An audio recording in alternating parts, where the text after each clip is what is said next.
Back on the balancing act, this time with another of one of my good friends that I met in Teotihuacan and someone who I wanted to hear your story. Um, Obviously, since you're already aware of the Toltec, we are not our stories, but at the same time, we are storytelling creatures. And in my opinion, it's still best to do our best to share a clean reflection, even if we are aware that it's just a reflection.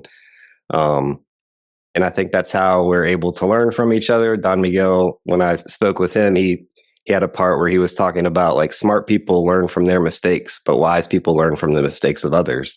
And the only way to really learn from the mistakes of others is to listen to their stories. So I am big on stories and uh, storytelling, and I just love hearing other people's stories. I'm genuinely curious about hearing people's experience in life. So um, that's kind of why I got you on today. So we'll just start with your origin story, obviously leading up to discovering the Toltec. Um, so yeah, fire away. Yeah. Well, I'm Elaine Michelle. I am a Toltec apprentice and such, I guess you could say. But when it really comes to my origin story, it's pretty cliche. It really is. I grew up um, in the early '90s, really. Um, I learned that my mom and my dad had divorced. I'd learned that he was sick. He had AIDS. He was sick, and such. And so, at a young age, when I was 13, he passed, and that was just a huge, big moment in my life. Music became like so huge for me at that time period, right? Um, and I just was at that point. I felt like I was alone, and I was on my own, pretty much. Um, roughly around the age of 16, I was off and on my own, working and going to school and all the things, right? Um, Where Graduated. Huh? where did you grow up? Oh, I grew up in San Antonio, Okay. Texas. So I kind of have dubbed myself the Wandering Texan because I've lived in San Antonio and a couple other areas that I'll mention in just a moment as well. And it's just like it's just so cliche because it starts off a little kind of funky, right? But then here's where the cliche comes in. I ended up after graduating high school, I ended up meeting my ex-husband, and we had a child at a very young age. I was 18 pregnant and 19 when I had her. And then we were just trying to do our thing, right? And so we relocated, we got married, we relocated to the Houston area and started working on just growing our careers, right? And so that's what I learned. That's what I was doing for so long. Started growing my career, working in the corporate area, and just doing and doing and doing. And next thing you know, daughter's growing up and career is doing great, live in the suburbs, have a wonderful house, like two cars, like cul-de-sac, everything, right? Um, but it was just not my path. It really wasn't. And I could feel it multiple times throughout, as as that time was kind of progressing. And then I got sick around the time, kind of close to around the time when the teachings kind of came into my life. And so I started seeking again once I was sick, with an autoimmune kind of thing. Um, and it was just pure luck. I was in a metaphysical shop one day and just shopping around, about to walk out, and there was this table right up towards the like entrance, and there was this flyer with and it said that Awaken Your Inner Fires, new book, and this like author is Heather Ashamara. And it was just that title alone of the book that like caught my attention. Awaken Your Inner Fire, because it felt like that's what I was missing. I lost my spark within me.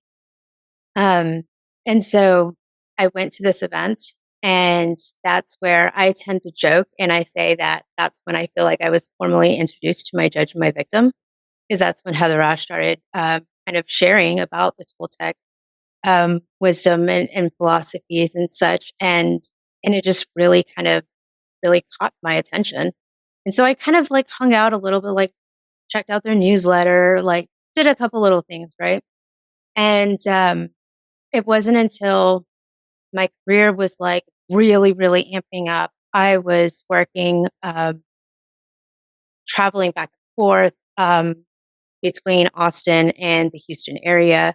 I was 3 days in Austin, 4 days in the Houston area. Like for about 6 months, I was getting so burnt out. Um, and but in the process of that is when I went to my first firewalk. I finally stepped in. I was like, okay, I'm going to do something. I saw that Heather Ashimara was doing some kind of event. And I'm like, okay. And I checked out that book, um, or I had checked out the book, Awaken Your Inner Fire, right? And so in there, I immediately resonated with the firewalk section that she starts to talk about. And I knew immediately that was something I wanted to do. And so I went to the first event, brought my daughter with me, who was 17 at the time. Um, and that event and that experience completely changed my life. Um, I'd started to read a little bit about, a little bit of the Ruiz family's books and such. But it wasn't until then where things really started to accelerate for me and within this community and such. So that was March of 2019. By December of 2019, we had moved to Austin permanently, and I left my job. And I was doing HR. I originally was doing some management, some leadership, and then moved into HR throughout my career. So I was working in HR, and I was just completely not aligned with the company I was working with at the time and such in the direction they were going. I was like, no, can't do this. And it was a beautiful blessing because I luckily was able to like be with myself when COVID came and kind of like, shook a lot of us. And so I was really grateful that I was no longer doing HR at that time period because that was definitely, but then I was, had no job, like I was not working. And luckily, the work that I had done previously before helped set me up where I was able to not work for a while. Um, and so as I was trying to figure out what was going on, what I wanted to do, who I was, I had no idea, no clue what I wanted to do. Um, and I felt like at that point, the teachings had started to really kind of take form for me. And so I wasn't really like super worried or stressed out. Like I knew I'd figure it out and it would be fine. And I just kind of kept with it. And then actually, believe it or not, I was kind of reviewing like the timeline of when I started like doing the deeper dive studies and such. And I started doing the online apprenticeship with the Ruiz family in 2021, actually before I fully stepped in and started working with Heather Ash in the apprenticeship kind of area and such. So I started doing both towards the end of 2021. And from there, like, it's just been completely different. I've changed so much of my life, my world, like my dream is completely different. So that's a little bit go on. So yeah, that's a little bit of how I got. And what do you, so where are you still in Texas? Mm-hmm. Yeah, I'm still a Wandering Texan. I'm here in Amarillo, staying over here for until who knows when. Um, so yeah, but and there's so much more too. Like after that point of where Yeah, I things want started you to, going. yeah, Yeah, yeah, yeah, yeah. yeah. So oh my goodness. So I did the the apprenticeship with the Ruiz family, um, and the work that I did, that I started to do with Heather Ash, also like really, really helped me a lot. She is the author of the Warrior Goddess Training, and also co-wrote the Seven Secrets to Happy Relationship with Don Miguel Jr. Hmm. As well, and she has other books and such. But um, I ended up going back into working and such um, when I really started to kind of look at what I really enjoyed doing with HR. And there was something that I kept coming back to, which was teaching. I did orientation when I was with HR and such, and that was something that I absolutely loved. And I did it for a while. Like every Monday, I was doing orientation all day long. And so I saw that Heather Ash was doing and offering unconditional leadership, a different way of looking at leadership from an unconditional Toltec perspective, right? And so I definitely signed up for that. And I'm a right now. I mean, I'm a certified facilitator within the Warrior Goddess community. Um, I After I started to really shift my life after the first it was the career, right? Shedding and letting go of things. And then after a bit, I started to realize the relationship and the marriage that I was in was no longer serving me. Um, and so there was a combination of the Ruiz apprenticeship, in-person things, events that we went to, like in Joshua Tree and such, as well as some of the in-person and deep apprenticeships I've done with the Rosh, helped me get to that point of like providing those tools to help me put in the work myself to change my dream and to change like how I walk on this planet. Like it's so bizarre Hmm. how much has changed. Hmm. Um, but I left everything behind. However, when I started doing the leadership with Garage, I also realized that there was a part of my career early on that I stepped away from for the fast track. And I did not go with my heart, and that was working in floral. So when I went into leadership, I also went into floral at the same time for the unconditional leadership of Heather. And so I stepped in at a completely like back into the workforce, completely different capacity. My family thought I was cuckoo for sure.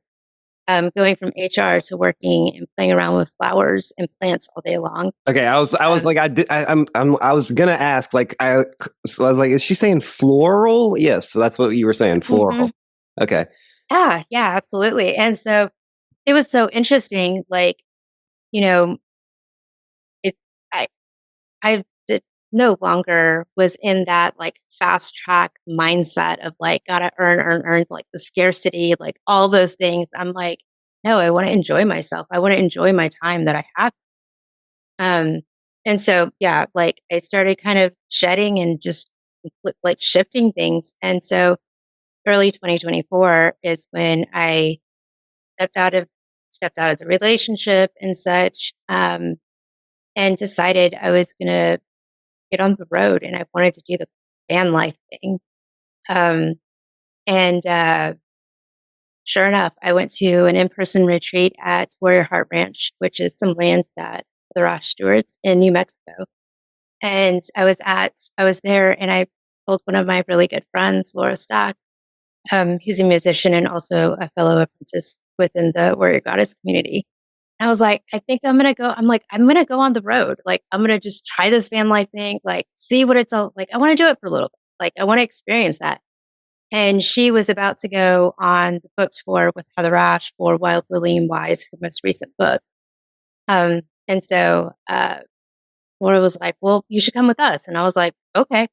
So next thing you know, like come April, had the amazing opportunity to travel with Heather Ash and with my good friend Laura, all around the US. Over 2 months, we did like, I think it was around 24 cities, and just like completely, did that. And so in the mix of that, I became a mentor within the Warrior Goddess communities. I teach and I help hold the container for others who are just stepping into this work and such. So um, there's just so many like I don't know, wonderful things that I could say about the Toltec message and how just potent it really is once we do apply the work to it. Yeah, that's what I wanted to get into is so clearly this was a radical was the word I was looking for, transformation for you. And the four agreements are the mastery of transformation. So for people who might be listening that haven't done a deep dive on the Toltec, I just want to kind of get into the weeds of the mechanics, like the psychological mechanics of what led to what was the foundation that led to that transformation that and I don't want to make assumptions, but it sounds to me just from your intonation that it's been a blissful transformation. It's been really interesting. Yeah. Really interesting. And, it's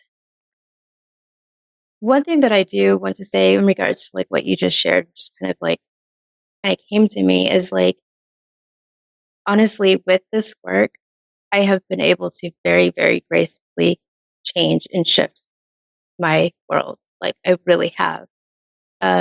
When it came time to have that conversation with my ex,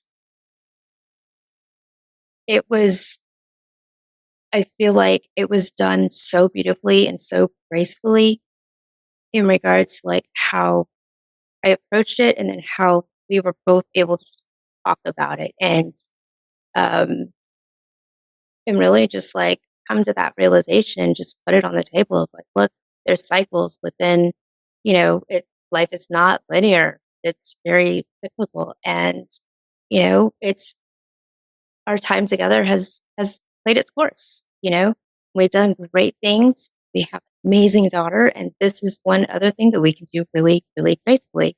And that partying. And so that was something that we definitely focused on as much as possible as we were kind of dissolving our relationship, which, was so incredibly beautiful that we were able to do that.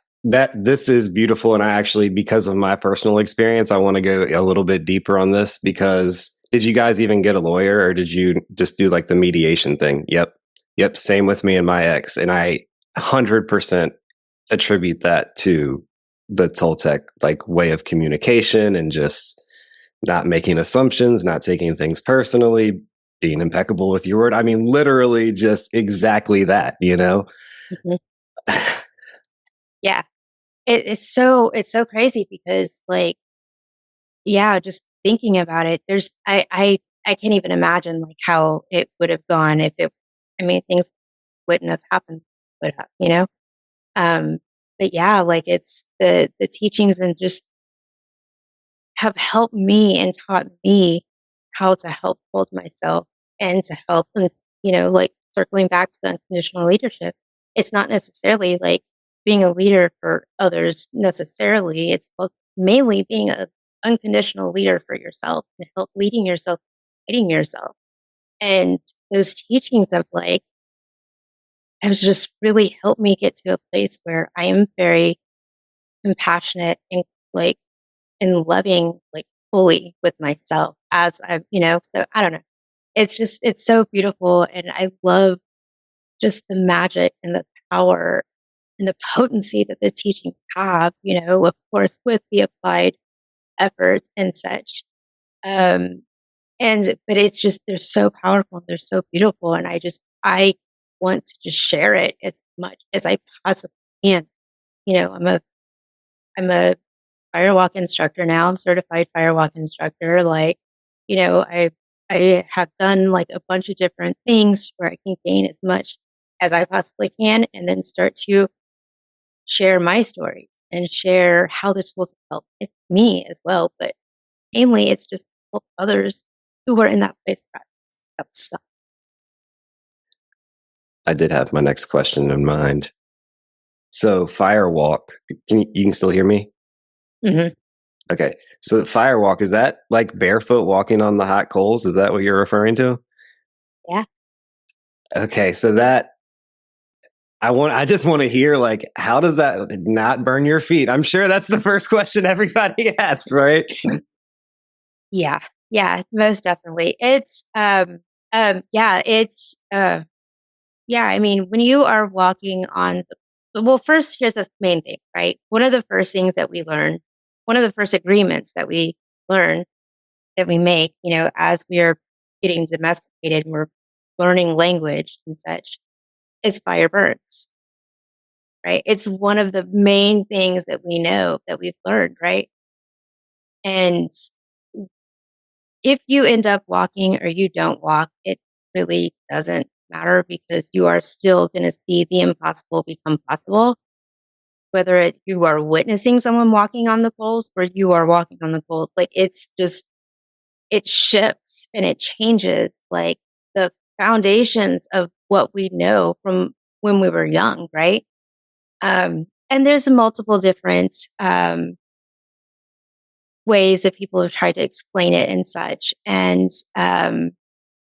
it's mainly the main big part that we teach with it is like bringing up your energy, raising your energy so you can overcome an obstacle. Because that's something where we tend to get like stuck, right?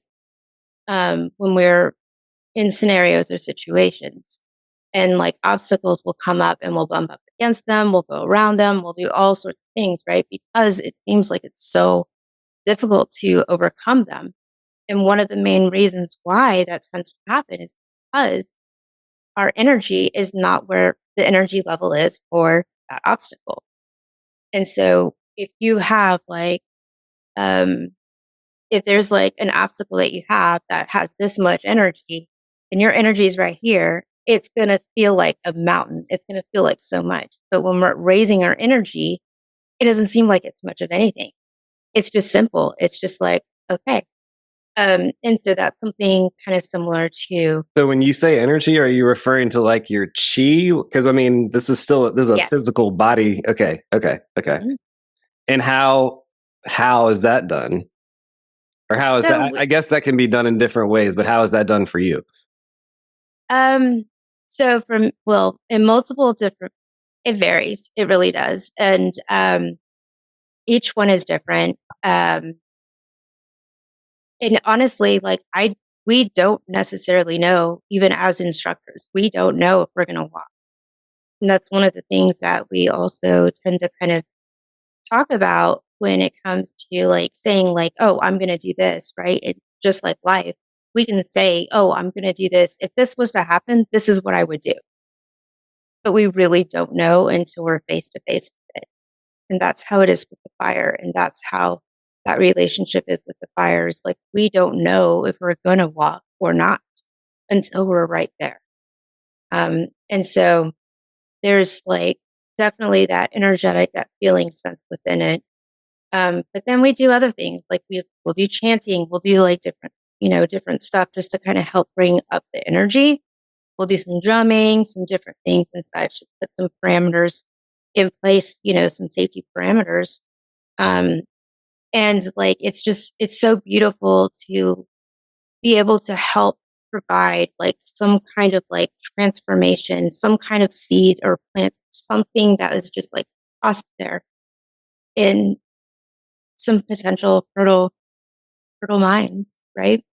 That are wanting to change. And but like yeah, the firewalk completely has changed my life. So hard to Yeah, that's incredible. So, how many times have you walked? I do want to like. I'm actually curious about this because that's like you hear stories about like miraculous things that shamans and elevated people with elevated consciousness in India and all over all over the world are able to do things like flying or going like meditating for months. Just stuff that would by Western science standards be technically impossible. um so yeah, I mean, how many times have you walked, and then like, what's the sensation when you're in that, when you're at that level of energy? Do you get burned at all? Like when you walk across, do you feel no burn? Do you feel a little burn? Like, how does that manifest? so okay. So sometimes there will be what we call like a little bit of a burn or like a fire kiss, right? And as an instructor, you do learn the different types of wood, what to use, how to use them, things of that nature. So there's a lot that we do learn for like the instructor training and such. As far as to how many times I've walked across the coals, I would say kind of close to around maybe around 150 to 200, maybe somewhere around Wow. there. I don't know. A lot of times, like I'm counting like actually walking on the goals, like not just events, right? Um, and so, yeah, like even when I went through the training and such, we were walking every night. We were building and walking every single night and learning how to build, how to, have a fire and do a firewalk in the rain and such too. So, um, yeah, Were there it's, times you got burnt early on, like had to jump off, or um, there's times so you'll get like a little fire kiss there, maybe possibly, not everyone. And a lot of times for me, what I've noticed is I've gotten a little fire kiss when I've gone and I felt it and I felt like I shouldn't have gone, but I still force myself to. I'll notice I'll get a little fire kiss. Um, or things of that nature. And then there's also some forms of like healing aspects in a sense that can happen or it can point to different things, different areas. And it's not even necessarily with being burned or anything of that nature, just in general with our feet. I was on a pilgrimage with Heather Ash and some other apprentices a few years back, actually right before I ended up having the conversation with my ex. And I got it was a pilgrimage. We went from Teo all the way to the Basilica in Mexico City. And we walked for the pilgrimage. And so I got a really big blister. And that blister last probably about 3-ish weeks. By the time that blister healed and came off is when I ended up having that conversation with my ex. However, and I didn't realize any of this until I went to the firewalk certification and I was learning about, our feet and where maybe possibly, we may get a fire kiss, whatever. And I looked at that spot where I got that big blister and that was where your throat is. And so like there's a lot of like beautiful things that tend to happen even that's not even part of the actual walking. It's just are you just a referring lot to of like magic. reflexology, like that part of your foot is your throat? Gotcha. Yeah, that's that's magic. It's like Mm. that's what they call an omen or a synchronicity or whatever you want to call it. That's that's powerful. And when I do what I want to share, since we're talking about the fire and fire walks and such, when we go through the training for it and such, we also get certified to do some other, I guess you could say, radical types of um, exercises in the event that we are not able to hold an actual firewall. So one of them is walking on glass and breaking arrows with your neck is another one. However, what I wanted to share about the glass walk, it's very different to walking on fire where we're trying to raise our energy, right, for walking on fire. When it comes to walking on glass, you're going within and you are like really getting intimate with yourself and listening to your body. So it's like a lot slower paced. It's something where you go internal versus just raising your energy. You actually kind of you go within and listen and feel into your body as you're putting your foot on the broken glass and you feel it and your body just knows like it's there. Okay, this is good. And you step. And so that really helps with developing an intimate relationship with your inner weather, I guess. And you've done this glass walk as well? Wow. That's intense. That's intense. I mean, it's definitely, because of the way I see the world anyway, and I think others might see this as well, but because of the entangled relationship between our spiritual, emotional, mental, and then physical health, I feel like although this sounds like a physical training, like that has to like make your mind really strong. You know what I mean? Like, wow. Yeah, and with both of them, and mainly with the fire, like one of the things that I did when I went and I walked on fire for the first time, uh, Heather Ash had some little bracelets with like the warrior goddess symbol on it. On the inside, it said it's possible. And so when I walked that first time, like I wore that bracelet, I wore it, I think it was probably around 2 years. I didn't take it off. And like any time that I came to a place where I felt like I couldn't do something or I was struggling with something, I just came to that place of like remembering that it is possible. I can walk fire. Like it's possible. I can do a lot more than what I tend to tell myself, I guess you could say. Yeah. No, I believe that we all can, but I certainly, when it comes to the physical, still have some boundaries to break through there. That's amazing, though. That's incredible. Um, so I'm assuming just based on, and I shouldn't assume. Well, I prefer not to make assumptions, but and that's why I'm asking for clarity. Have you read like all of the books by the Ruiz family? Yeah, I think Arrows I didn't fully finish, and maybe the actor there might be a little bit that I didn't fully finish, but pretty much yeah, and Well, most likely multiple times. yeah, no, I feel that. Um, yeah, the actor is actually a really good one. Um, but would you would you say there's any that have been like most impactful, or they're all just kind of entangled? Yeah, I feel like yeah they're all entangled because I feel like there's some beautiful messages in each of them. Honestly, like my first out of the Ruiz books, the first one I read was not the Four Agreements; it was actually the Mastery of Love, Oh wow. and it was really difficult for me to read, especially the beginning part of it and such. And I'm like, that was a concept that like, and just in general too, within the Four Agreements and such too, of like how we treat ourselves is like what we will tolerate, and like that was just like so difficult for me to Yeah.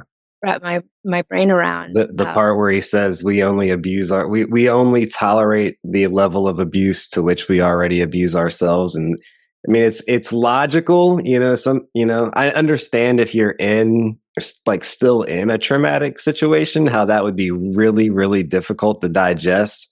But upon reflection, it's just like obviously true. You're only going to tolerate abuse to the level where you're agreeing to it.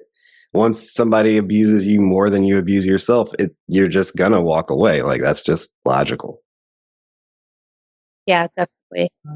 And I feel like that's also like just a beautiful thing that ends up happening within this work that we do, in general, because as we are cleaning up and as we are changing our agreements and changing how we treat ourselves, it starts to like, just like there's all the different ripples and such that are spoken about, right? Also, like how we treat ourselves and the level of like how that shifts, it shifts how we even interact with like our normal day relationships that we have, Um, but and then also just kind of circling back, I'd say also the voice of knowledge was another big one. Yeah, okay. So glad you said that, because, and that's what I was going to say, is the voice of knowledge and the fifth agreement, which for me, because of the timeline, actually came out like I read the four agreements Christmas of 2008. I think the fifth agreement came out like 2011. So I read the voice of knowledge and the mastery of love before the fifth agreement came out. But because I grew up really good at math, like really analytical, like overly STEM, I guess you would say, I was just a skeptic. Even after reading the four agreements and loving the four agreements, and especially the second agreement was big for me. which was kind of what hooked me into the Toltec stuff. But as a skeptic, like as somebody that was just very skeptical, the voice of knowledge has that part in it where he's like, don't believe me, don't believe yourself, don't believe anybody else. Lies require you to believe them in order to like survive. And that was the moment, that was an enlightening, like epiphany moment to me. Like, oh, our beliefs are living beings. They might not be physical living beings, but that's what ancient cultures called gods or demons or allies. And they had all sorts of different names for them depending on the culture. But like, that's real. That's what we just call them ideas and make it sound super secular, but it's the same thing. It's our agreements, it's our beliefs, and lies will suck your energy like a parasite, literally. And the truth is love. The truth gives you energy, or at the very least sustains it. And that would, like I said, the don't take anything personally got me hooked into wanting more. But that is when I was like, I am going to read anything this man puts out. This is so beautiful. And like everything else, I went back and read the Four Agreements. And as you know, like every time you read it, it's like, you can't cross the same river twice. You just pick up more and more and more. Even though it's a short book, it's crazy. I've probably read it 30, 40, 50 times. And it's a new book every single time I read it. And that part blows me away. It blows me away even more each time I read it, because it's like, there's no way I'm going to pick up on anything new this time. Nope. It's incredible.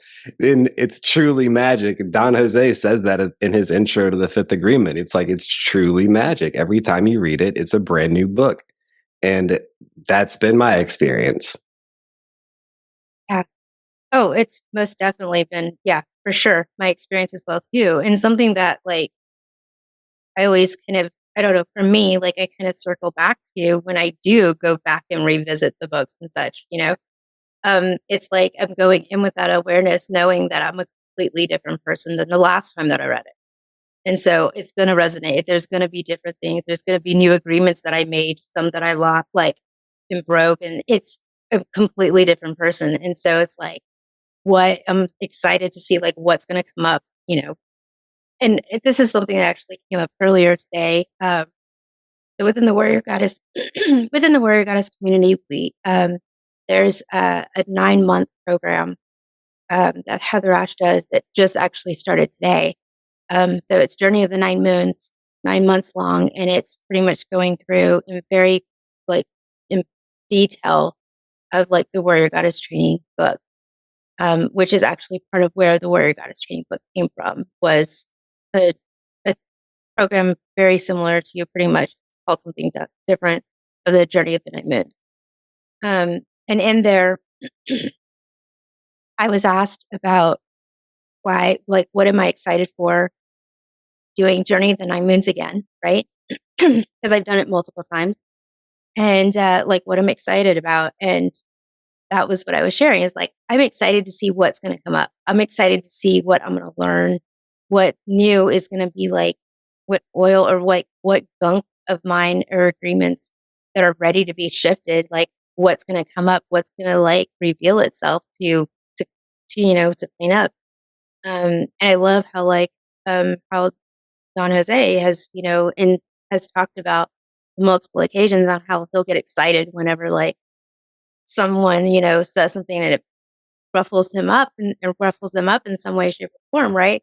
Because it's like, that's information and that's data, and that's like, okay, this is something that is ready to be cleaned up, and so when it comes to like, revisiting the books and reading them, I mean, there's so many different things, there's so many layers in it, there's so much to it. It's so simple, and also we're different every time we read it. If we are reading it with completely different perspective than what we had the time before. Yeah. And I mean, you said shift. For me, like going back to the skepticism thing, it made me feel okay that like it shifted the emotion behind my skepticism from cynical to oh, this is actually an act of love. Like it's a truth. I'm seeking the truth through being skeptical. I'm it made me feel like I don't need to defend that I'm right. If my intention is genuinely to find the truth, then it's okay to challenge my own beliefs. In fact, it's like healthy, and like that's what you want to do, because the truth will survive your skepticism. And then shifting and kind of transmuting the idea of truth from something that is more cynical to, oh, like all like love is everything, and everything that's not love is the result of believing in lies and defending those lies. So that, I mean, it was just it like I said, I was always a skeptic, but it like there was a part of me that was like even cynical for being a skeptic. You know what I mean? And it just made me feel okay with, oh, that's why it was actually like me loving myself. Like that skepticism was coming from a place of love. I shouldn't judge myself for that at all. I was just looking for the truth. I was looking for love. You know what I mean? So it was like cathartic, like weight off the shoulders type of feeling. Yeah. And like, I mean, this right here, I got the idea of it from the Four Agreements companion book, but like I had these post-its on my mirror for a while. And the top one says, to my judge. And so I had it in my mirror. So every morning when I was getting ready, like every time I was in the restroom, like I'd see it like constantly. And it says, to my judge. And it says, who cares? It doesn't matter. Why not? Big deal. So what? That I would just see every day, in regards to shifting. But yeah, it's getting to that place of like questioning ourselves, questioning the things that we are telling, like anything that comes up and like questioning it. It seems like it's like, I don't know, like it's so taboo to do, but it really isn't. And it's great work to be able to really clean and discern and see what is true for you and what isn't, whether it be something that you took on or something that you chose to be in agreement with. And now you're changing your mind, and that's okay. Yeah, as you were speaking there, it reminded me of the metaphor that Don Miguel uses about the truth as a scalpel.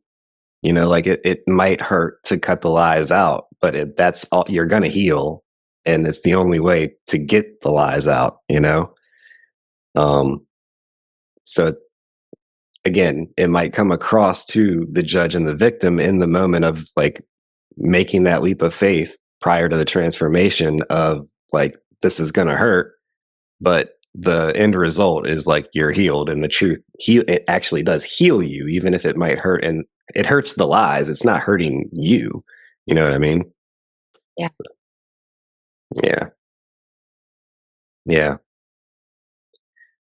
So yeah, the voice of knowledge and the fifth agreement, I would say, although I love all of them, those were the two that were like, okay, now I'm all in on Toltec wisdom. And then Beyond Fear is like, I'm really glad I found them in the order that I did, because I know my skeptic would have been like, this is super woo woo, like reading Beyond Fear. But like once I had read the other books and like had that perspective and that awareness, then reading Beyond Fear was like really, really impactful. And like probably again, there's a lot of favorites, but again, one of my favorites, you know what I mean?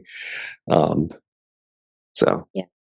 yeah. Yeah. Another big one for me actually was grief and renewal. Yeah. That one I like, yeah, I've been noticing I've been reading that one like pretty consistently. But like it's just, yeah, I don't know. That's another big one for me. And no, it's more recent and it's, and such, but it's just it's one of my favorites. Yeah, I like that one, and the actor Andy Eros. All of the mystery school ones are actually really, really good. The three questions, I know that's a newer one, but that one, I mean, honestly, some of the later ones, just because of them having had put out the four agreements out into the world and then attracting, like-minded people and sharing conversations and getting feedback, it's like they're even more refined. Like some of these later ones are actually even better. Like, and I know they're not as popular, but wow, like really amazing just dissection of the mind, you know. Yeah. Um, That's, like, there's so many places we can get. Like, yeah, yeah. I right, want what's to. next? No, I want to hear. I want to hear where your thoughts are. For what specifically? Just the so there's this, like, people like us really really clearly obviously just love the impact and just the work that this has had, you know, the impact that this work has had on our lives. And but there's still like the subconscious. I don't, were you raised Christian, or what was your like upbringing in terms of like worldview development? It wasn't. It wasn't very much of anything for the most part. So it was Right. kind of just me, kind of seeking and searching for myself in a sense. Okay. Well, that's so the idea of proselytizing isn't as like impactful, I guess, for you, but like I think a lot of people have good intention with proselytizing, but like with the Toltec, it's like the way that we spread our work. Sure, we can talk about it, but it's we live it and we're like joyous, and it's through our emotion, and like you were saying, the way we move through life, the art of living, like the way we breathe, the way we make decisions every minute, every moment. You know what I mean? The just embodiment of love, which is the universal energy, like you're talking about with chi and firewalking, which is why I like am very open minded to some of these things that, you know, Western science calls miraculous. Yeah, I mean, just expanding on all of that, really. And yeah, I think it's there's just so I'm like, I don't know, there's so much, but it is circling back to what you were sharing about, like, I mean, we do, or I will speak for myself, you know, like, love this work so much because of how powerful it is, right? And we want to share it, and also knowing that it's not for everyone, right? And it's for whoever is there who is willing to want to do that. To agree. Um, Yeah, that's and the yeah, four and agreements say versus the yes four to it. conditions. Yeah, yeah, Yeah. exactly. And also, but yeah, like that living and embodying it, like there's also something so beautiful with, like, kind of similar to what you were saying, of, like, when we, like, there's that part when we start to read the book and we start to learn the language, we start to learn the concept of it and all of those things. But once we start to put it into action Mm. and into movement and we start to see it, like, it changes so much. And when I first heard, like, you know, oh, it ripples out, I'm like, really? That really, it really does though, because we move through life like so differently. And it's like we're just living our normal day, and just others seeing that within us, like, sparks some curiosity or does something, right? Right. Um, and it's just, I don't know, but it's so interesting because every so often I'll think about how I was before. Cause, like, I was obviously, like, I was a big bully to myself, the judge, the victim, very, very loud. Of course, they're still there. They're not going to go away. That's not the point, is to try to get them to just go away. Right. And like, Transform them into an ally. yeah. And like, it's so bizarre, like thinking about how I treated myself and how I, you know, was. And I can't even, you can't go back to that, like, in any way, shape, or form. Um, And just that alone, you know, without doing any kind of teaching, any kind of like fire walks or anything like that, like just that alone, us embodying it and changing our world really does reflect and really does help touch others. Yeah. And it's just so, I don't know. It's so, I wish like everybody could just like know about it, and just, I just want to share it with so many people and such, with everybody.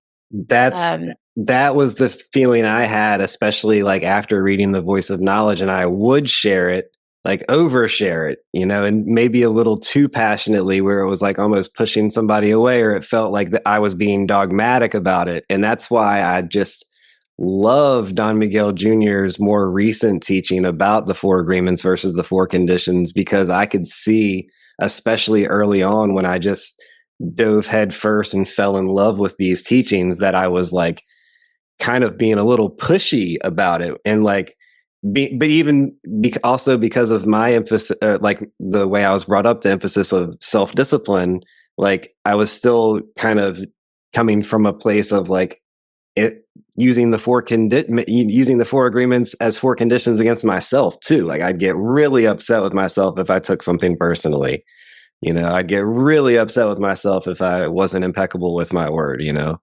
Um, so yeah, just that liberating awareness of these are agreements that you're choosing, and it's okay to not to break an agreement. You don't want to consciously break it, but if you happen to not, if you happen to take something personally, if you happen to not use your word impeccably, it's okay. Forgive yourself immediately, because that moment of judging yourself for that's a sneaky way of the parasite and the judge getting right back in, so it's just an immediate let go of that and hop right back into, I'm going to be impeccable with my word now. I'm going to start being more impeccable with my word.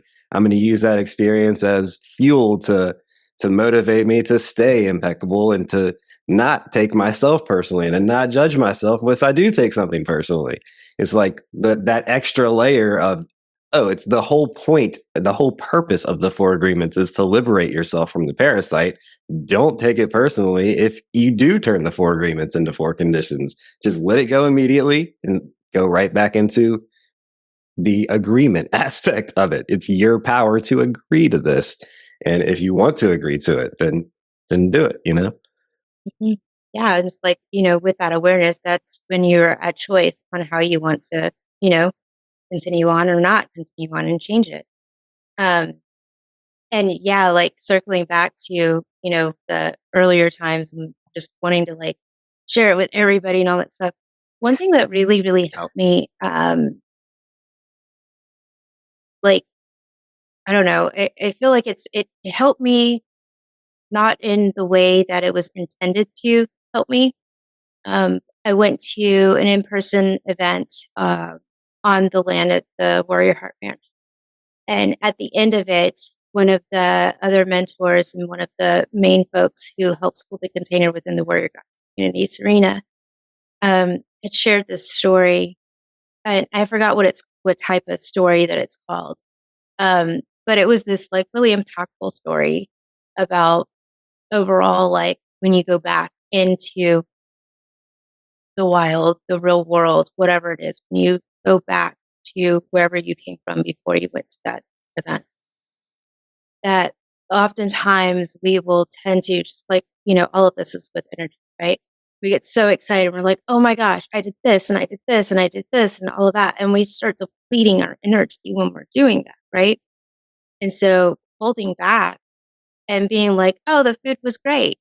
Oh, the weather was nice, blah, blah, blah. And the folks that are interested and start to see like shifts and changes within you are going to circle back. And I've experienced that myself. Mhm. And they will circle back and they'll be like, no, really, like what happened when you were over here?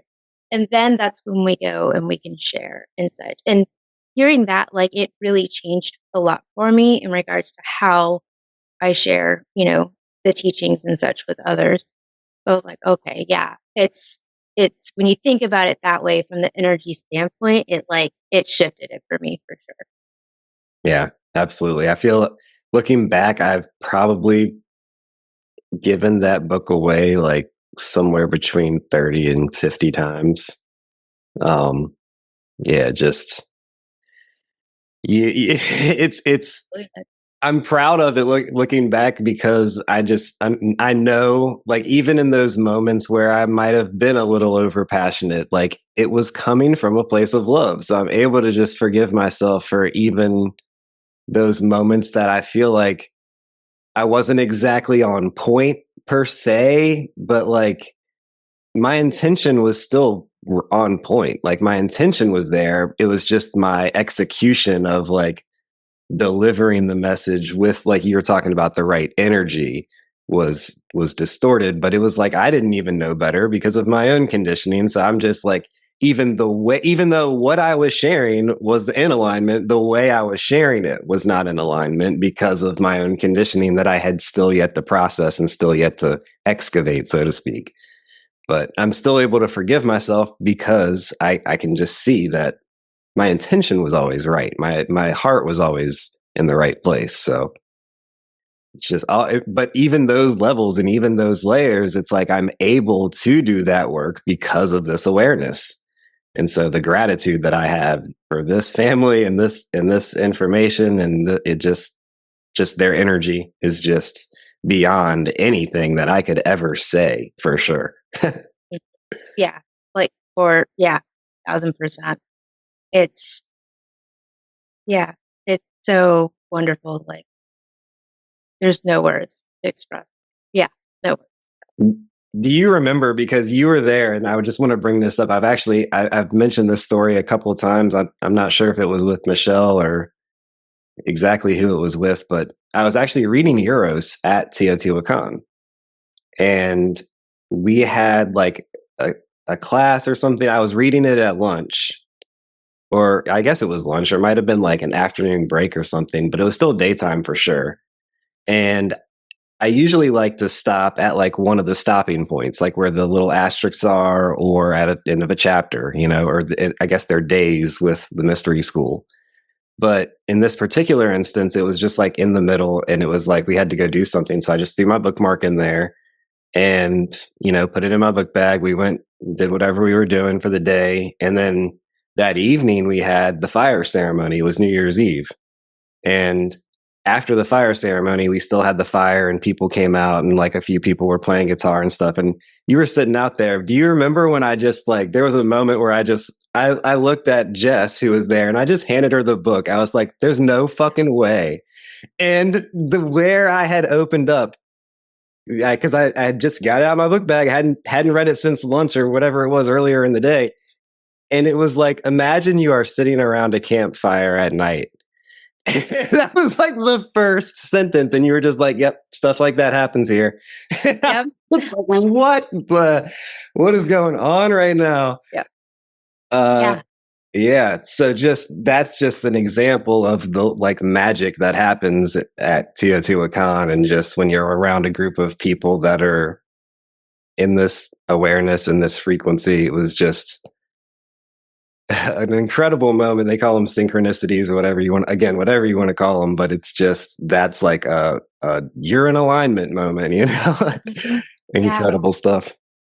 Yeah, and I feel like oftentimes, us prior to doing this work and shifting and such, like our minds are so flooded with that judge and the victim and the parasite, like all the things that we miss all of these synchronicities. And that's something that I tend to believe, like, as I've been able to quiet those voices down a little bit more, I've been able to kind of drop into other areas and kind of like get those drop-ins and see those synchronicities or whatnot. Yeah. So I think there's so many great reasons why, like, I love this work. I don't know. I mean, that is the end. Like that's the end game with the Toltec wisdom is love, unconditional love, and that's what reality is. And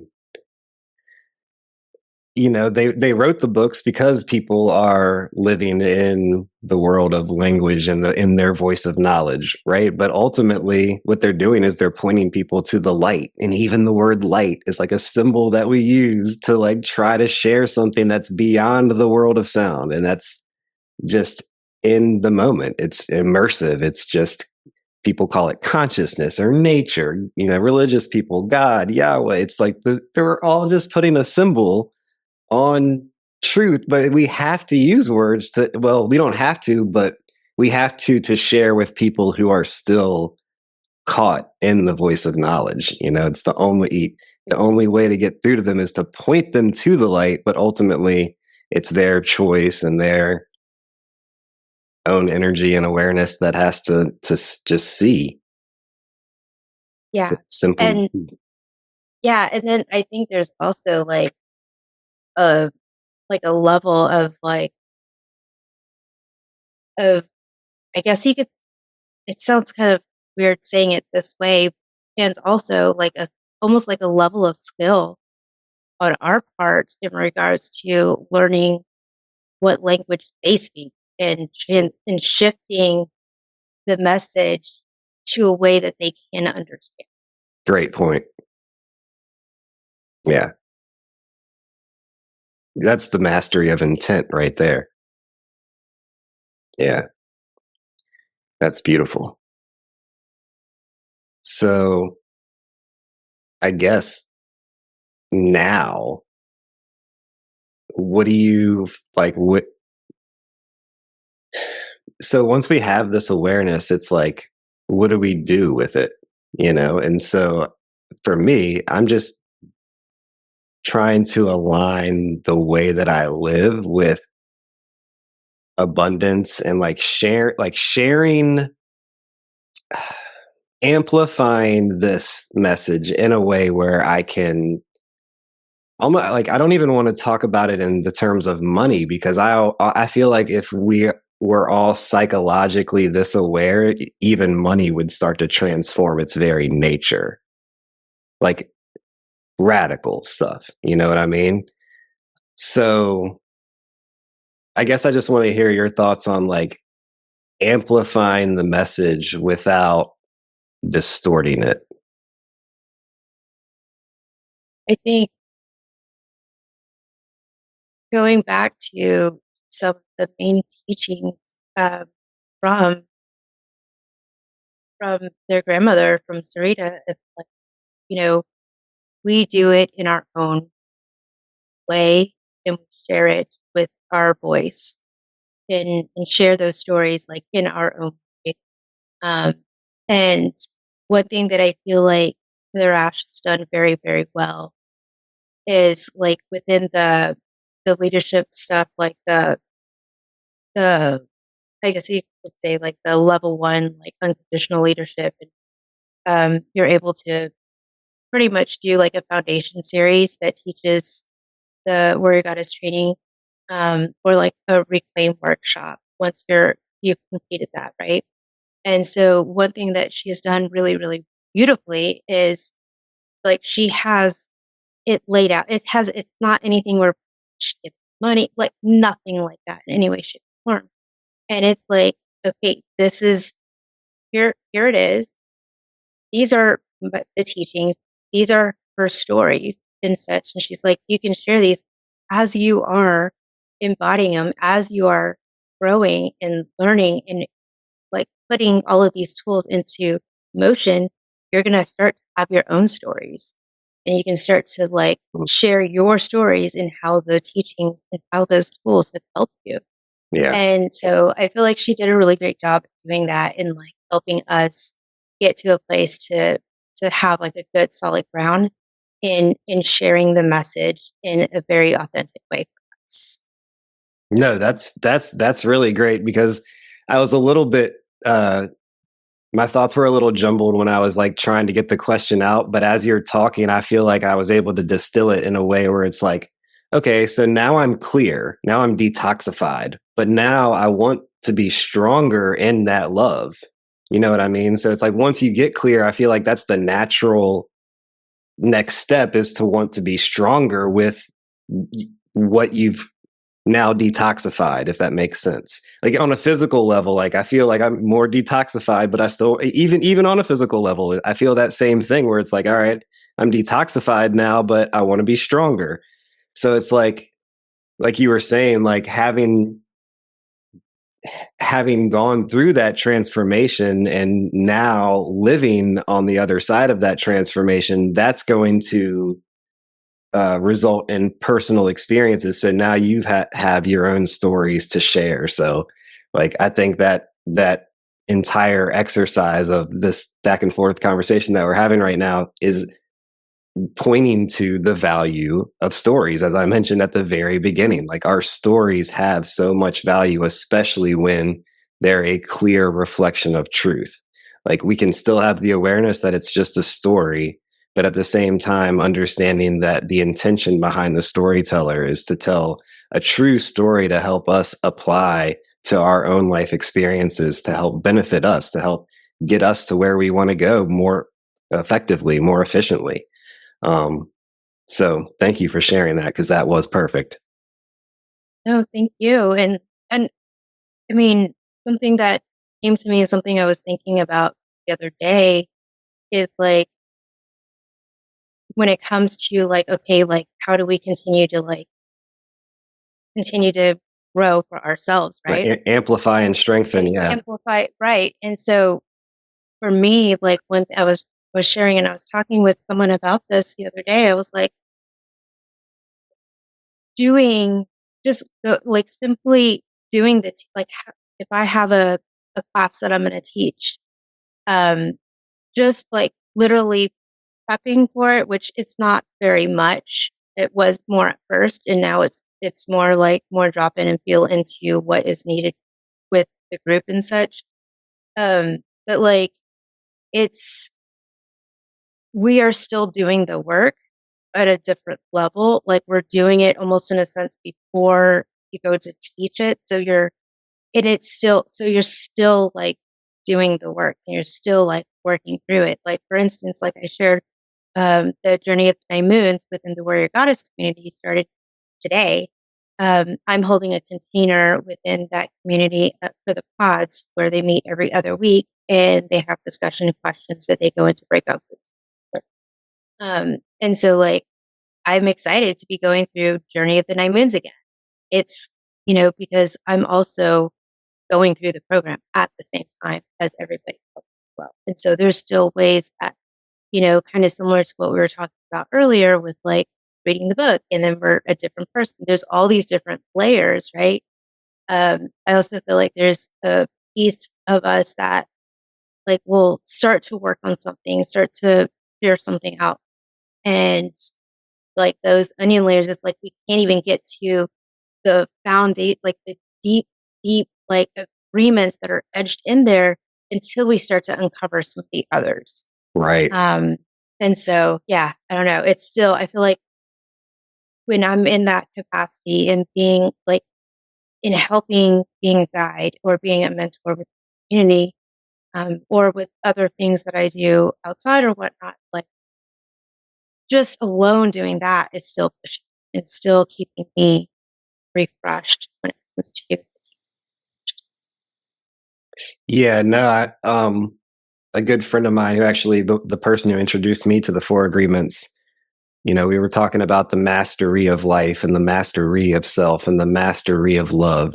And it's like the word mastery is like the practice. It's not mastering. There is no mastering. It's the mastery. Like, even once you're a teacher, like that's the recognition of our oneness is like, okay, now it's your responsibility to clean up the lies in others in a way where you're actually able to effectively get through to them, not to just like poke at their insecurities and their scabs and their emotional wounds and their conditions, but to actually communicate in a way where you can effectively dismantle those lies and like get them to see that it's actually like a really blissful experience on the other side of that scalpel that has to cut the stuff out. And there's an art to that. There's an art to being able to effectively communicate in a way that results in someone wanting to then recapitulate all of their conditional beliefs and their limiting beliefs and take responsibility for their reactions rather than just blaming the actions of others for them not being able to move forward in life. Like, even I think most people have been truly victimized at one point or another. Like, it does happen. I'm not discrediting the victim event, what I want to dismantle is the victim mentality, because that's what takes an event that, like Jenny was talking about, we're the only animal that punishes ourselves thousands of times for one mistake. Yes, you might have been victimized in that one moment. And yes, it may have had rippling effects that were devastating. But at any given moment, you can just let that go and rebuild with what you have, and take that victim event as as a message, as a learning experience. You can transmute it. You know what I mean? And so yeah, there's definitely a nuance to it, because I did a whole episode on victim, like the absolute parasitic, effect of victim mentality. And there was a part in there where I was kind of laughing about therapy. Like, I understand there's good therapists out there, but the way that therapy has done things traditionally just kind of feeds the victim mindset. Again, I know I'm not criticizing therapists. I think 97% of people that go into therapy have good intention, but the system of insurance and all of the profit incentive in general just forces, you don't really want to cure somebody. You want them to continue to come into therapy. You know what I mean? So it's just, how do you do that? You play with their victim mentality, So it's just ineffective at best, in my opinion. And but then I go back and listen to that episode, and it's like, is that a great job of communicating to people who are still in the victim mentality? Because that might have like rattled them a little bit. And I don't want to necessarily do that in a way that's like offensive, but at the same time, you kind of need to be rattled in order to like be aware of what you're doing to yourself, ultimately, the agreements that you're making. Yeah. I feel like I don't know if it's for me, or if this is even something to like open a can of worms with or whatnot. Um, but I feel like maybe possibly until you get to a place where you can learn how to forgive yourself, that work with the victim, it's like difficult to really start to get that going until you get to that place of learning how to forgive yourself. Because then, I mean, it's so hard for others to like see past that fog or that smoke with without that. Um, and that's how it was for me. I don't know if it was like that for you or for others, but that's how it No, was for no me. And it offense. wasn't until Yes, I will say, like, and I don't want to come off as egotistical, but I do feel like it was relatively easy for me to forgive myself because I've never really had bad intentions. I was confused. I was conflicted. There was a lot of smoke in that smoky mirror. I was misdirected, misguided. You know what I mean? There's a lot there, but I think it's going to be harder for somebody who like may not have even had good intention, even if those not good intentions were rooted in believing in lies. Um, it's just a fine line there. I mean, also just having this awareness, like for me, the forgiveness part of the Toltec teachings, it was just like logical. It just made sense to me. So that part just wasn't like a, too challenging, I guess. But I still see what you're saying, because it was like that part was so automatic for me that I didn't even that I had accomplished that by the time I ran into my victim mentality. You know what I mean? And that was a challenge for sure, because now I'm blaming all the people that misguided me and misdirected me and everything I was just talking about, right? So the forgiveness was, I almost overlooked that in my own experience, but what you're saying makes total sense. Like, you have to forgive yourself to even reach the place of challenging your victim mentality. yeah. And it's like, yeah, it's I don't know. I feel like it for me, there was definitely a lot of big things for to forgive myself with. And, uh, but I feel like, yeah, like that was the biggest part of shifting, at least the victim piece within it. Of course, it goes along with without the victim, there's no judge. However, like I felt like that's where I was able to really kind of work with the victim in a different s- once I got. Yeah, I honestly didn't have too much more though. I do want to hear just if you could just take a second, you take a couple of breaths and just think about everything that we've just talked about and then provide whatever insight that you feel would polish off the conversation. Mm.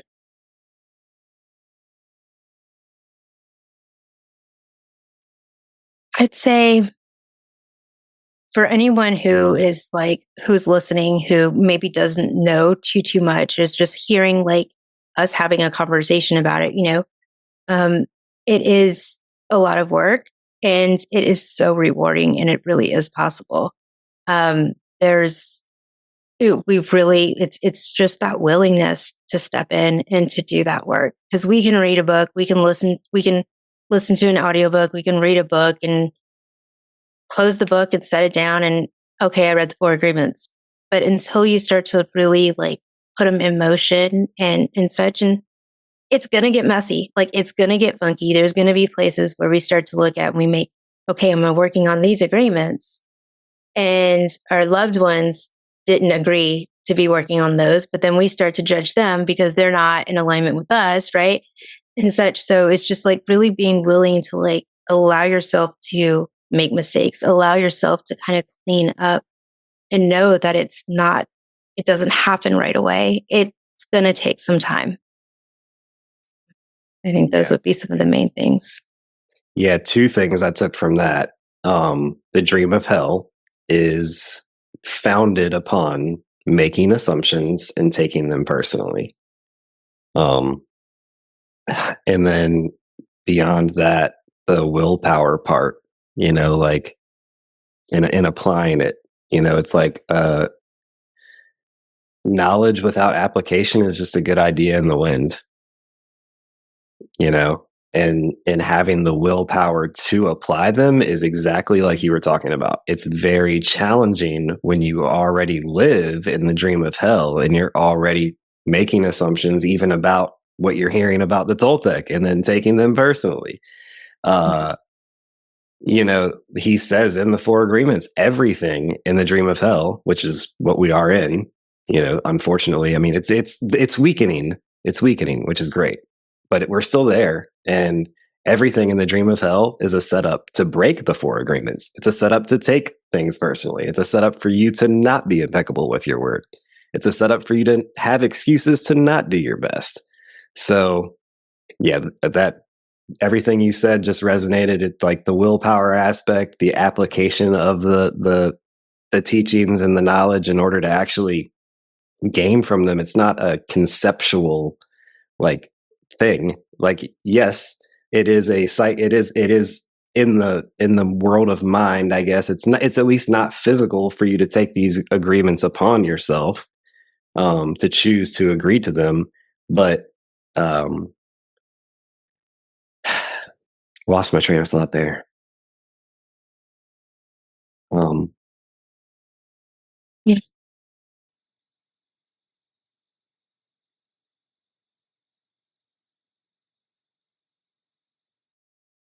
but it does manifest in our experience. Mhm. Um, yeah, and then just the willpower again, because it's just easier to not keep them in the Mhm. world, in the dream of hell, in the dream of hell, you know. Yeah. Yeah. There's um there's one thing that we kind of share like as we're going through and we're teaching and such, and it's like the closet story that we tend to share is like you decide that you want to clean out your closet. You got old clothes, you got different stuff, different agreements that you've taken on. People have given you stuff that you just like took because you were trying to be polite, right? and you're wanting to clean your closet. But what is the first step to that? It's being willing to open the door and to, you know, so, but yeah, I think that willingness to do the work is one of the key areas in regards to changing our worlds. Changing our dream, changing our experience. Yeah, absolutely. Mm-hmm. Yeah. Absolutely. Thank you for your time today, Elaine. Absolutely. Thank you. And if the sound ends up not being too great, we can totally chat again. Okay. Well, we can do that either way, but I do have some AI tools that should be able to clean it up. Cool. Awesome. Yep. Enjoy your afternoon. All right. Thank you. Take care. Peace and love. I see the signs and I'm moving about as quickly as I can now. Used to wake up at dawn, check my Nikes for roaches, wipe the coat up out my eye, light up tree to fight the notion I was far from getting on. Now it's looking like I'm chosen, huh? Grinding so hard, you think I'm trying bust a Trojan, but I know, yeah, I know it's approaching like I copied and pasted from prophets and sages how to penetrate hearts. So what I jot on the page, I might reposition stars and the thoughts in the space. You get conviction mixed with art when I hop on the stage and believe we need healing, plenty beats need killing. So my pen bleeds, feeling it's deeper, they ain't spilling. Yeah, every time I speak, reveal it, I think brilliant, and I'ma reach 1 million of souls with these lines so precisely designed that it might seem divine. On the road to perdition, the blind lead the blindness on the screen and in the sky. Everywhere I see the sign, let go. I see the signs and I'm moving. I see the signs and I'm moving. I see the signs and I'm moving about as quickly as I can now.